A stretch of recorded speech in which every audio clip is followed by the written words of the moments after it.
আজকে স্রষ্টা আমাদের কাছে শান্তির বাণী পাঠিয়েছেন জাকির নায়েকের মাধ্যমে।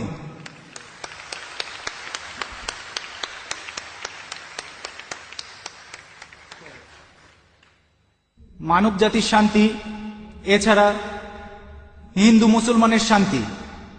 তাই আপনাকে অনেক ধন্যবাদ জানাচ্ছি। আপনি অসাধারণ একটা কাজ করেছেন। যেভাবে আপনি বেদ আর অন্যান্য ধর্মগ্রন্থ থেকে উদ্ধৃতি দিলেন, অসাধারণ একটা কাজ করেছেন। তারপরও আমাদের হিন্দুইজমে একটা জিনিস রয়েছে, সেটা হলো সিদ্ধান্ত। আপনি এখানে বেদান্ত নিয়ে কথা বলেছেন। যদি সিদ্ধান্ত পড়েন তাহলে হিন্দুইজম নিয়ে আরো বলতে পারবেন, আর এটা আমাদের মানবজাতির শান্তির জন্য ভালো হবে। আচ্ছা, অনেক ধন্যবাদ, অনেক ধন্যবাদ।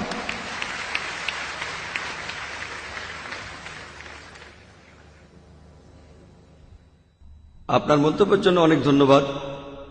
তিনি আমার প্রচেষ্টাকে পছন্দ করেছেন। আমি জানি আমরা অনেক বিষয় নিয়ে কথা বলতে পারি। সাধারণত আমার লেকচারের সময় থাকে 1 ঘন্টা থেকে 1 ঘন্টা 15 মিনিট, কিন্তু আজকে আমাকে লেকচারের সময় দেওয়া হয়েছিল 1.5 ঘন্টা, কিন্তু আমি কথা বলেছি 1 ঘন্টা 40 মিনিট।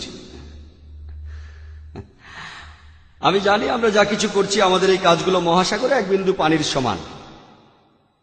বিস্তারিত জানার জন্য আমার ভিডিও ক্যাসেট দেখতে পারেন, concept of god in major religions. এছাড়াও দেখতে পারেন মেজর রিলিজিয়ান্স স্ক্রিপচার্স। এইসব বিষয় আর হিন্দুইজমের উপর আমি বেশ কিছু বইও লিখেছি।